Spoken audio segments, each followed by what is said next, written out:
Good morning সবাইকে বলো। Good morning সবাইকে। মা, আমার শরীর ভালো আছে? হ্যাঁ। আমার মাম্মামের খুব জ্বর এসেছিল জানো, এখনো গাটা দেখো, এখনো গাটা গরম।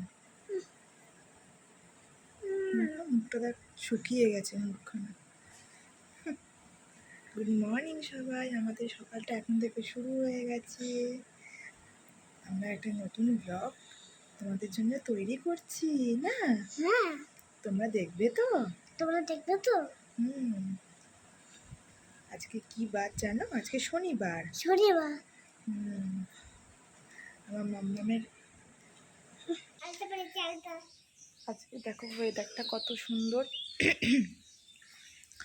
কি সুন্দর ওয়েদারটা না, একটু রোদ নেই, বৃষ্টি বৃষ্টি ওয়েদার।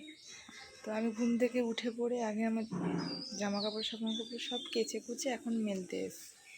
মেলে দিয়ে আসলে কি জানো তো, আমার মেয়েটার না খুব জ্বর এসছে। মানে এখনও অবধি গায়ে মানে একটু টেম্পারেচারটা রয়েছে, এখনও গায়ে টেম্পারেচারটা রয়েছে, টেম্পারেচারটা এখনও যায়নি। ওষুধ খাওয়াতে হবে এখন 2-3 দিন। দেখো ওর এখনও ব্রাশ করায়নি, ওকে এখন ব্রাশ করাবো। ব্রাশ করিয়ে তারপরে ফ্রেশ করাবো। মামা ওকে এখন ফ্রেশ করিয়ে তারপরে আবার তোমাদের সাথে দেখা করছি। টাটা। জামা কাপড়টা মেলে, আমার জামা কাপড় মেলা হয়ে গেছে, আর কিছু আপাতত মেলার নেই। পরে আবার যখন কাছাকাছি করবো তখন আবার মেলার হবে। চলো আগে আমার মামা।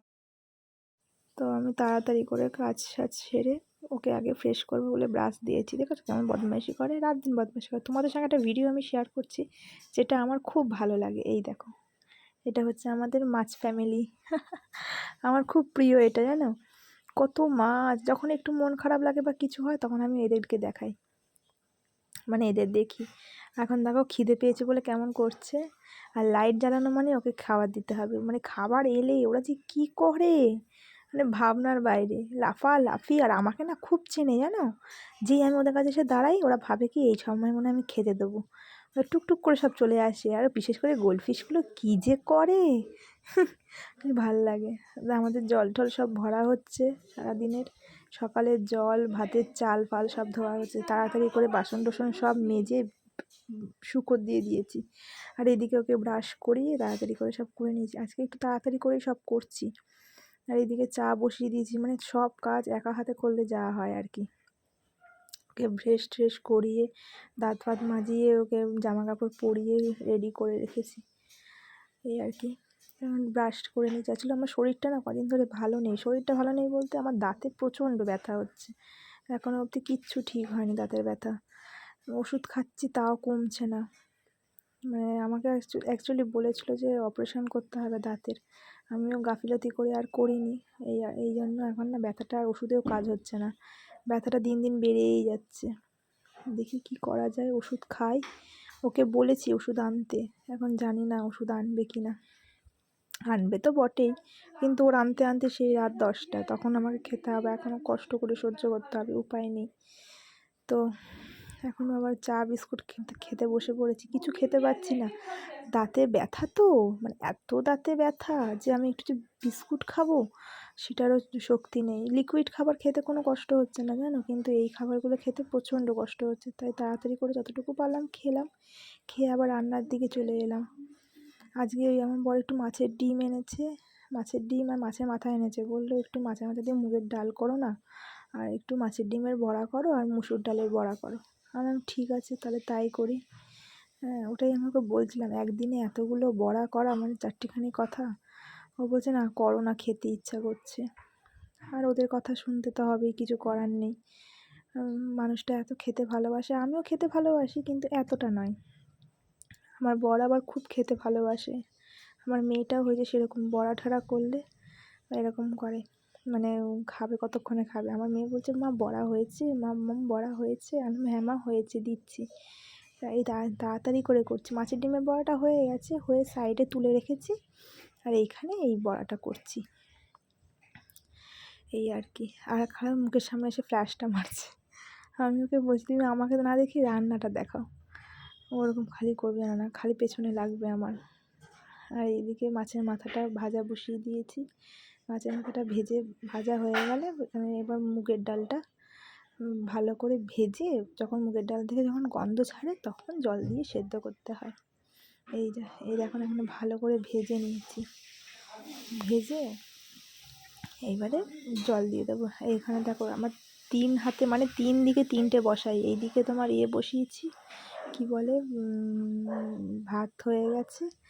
এইদিকে ভাত বসিয়েছি অনেকক্ষণ, ভাত হয়ে গেছে। আর এইদিকে মুগের ডালটা ভালো করে ভেজে কাঁচা লঙ্কা চিড়ে নুন হলুদ দিয়ে ডালটা সেদ্ধ করতে বসিয়ে দিয়েছি।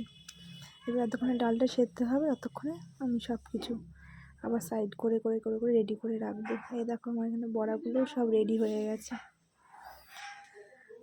বড়া টড়া সব রেডি করে মাছের মাথাগুলো সব রেখে দিয়েছি। তারপরে যখন ডালটা সেদ্ধ হয়ে গেছে তখন মাছের মাথার মধ্যে, ডালের মধ্যে মাছের মাথাটা দিয়ে দিয়েছি। দিয়ে ভালো করে এবার একটু ডালটা ফুটবে যখন, তখন ফোড়ন দেবো।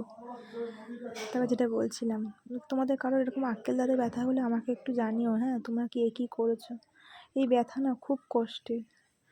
আমি তো বলি আমার শত্রুরও যেন এরকম ব্যথা না হয়। আগে জানো যখন ছোটো ছিলাম তখন কিছু শরীরের মধ্যে কিছু হলে শুয়ে থাকতাম, বসে থাকতাম, কিচ্ছু করতাম না, যে ঠিক আছে মা আছে, মা করছে। আর এখন দেখো কতটা বদলে গেছে দিন।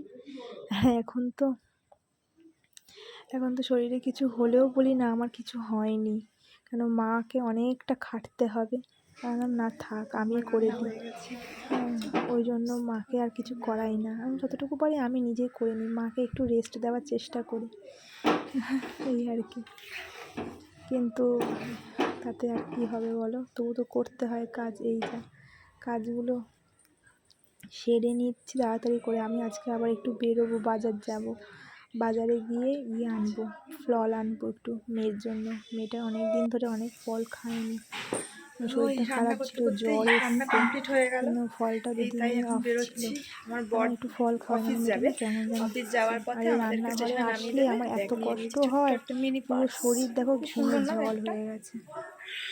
তো ওই পার্স নিয়ে নিয়েছি। তো আমরা একটু ফল কিনবো। আমার মেয়েটার তো জ্বর এসেছিলো কালকে, এখন একটু জ্বরটা কম আছে। হ্যাঁ, এখন একটু জ্বরটা কম আছে। তো ভাবলাম একটু ফল কিনে আনি, ও একটু ফলটা খাক। ফলটা খেলে না শরীরটা একটু এনার্জি লাগে। তো ও অফিস যাবে, অফিস চলে যাবে, আর আমি স্কুটিটা নিয়ে ব্যাকে বাড়ি আসবো। মাঝখানে একটু ফল টল যা আছে কিনে নেবো। তো চলো সাথে থাকো। তারপর ওকে বললাম যে তাড়াতাড়ি চলো, তোমার তো আবার দেরি হয়ে যাচ্ছে। ওই জন্য ও তাড়াতাড়ি করে গাড়িটা বের করলো। বের করে এবার আমরা সবাই যাব। মেয়েটাকে বললাম যেতে হবে না, কিন্তু ও বললো না আমি যাব তোমার সাথে, চলো মাম্মাম। বললাম ঠিক আছে তাহলে চল।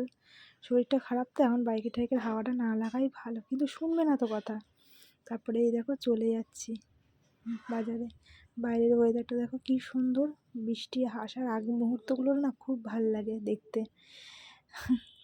চারিদিকে সবুজ, ওপরটা মেঘলা মেঘলা ওয়েদার। এখন অবধি কোনো দোকান দেখো ঠিক মতন খোলেও নি।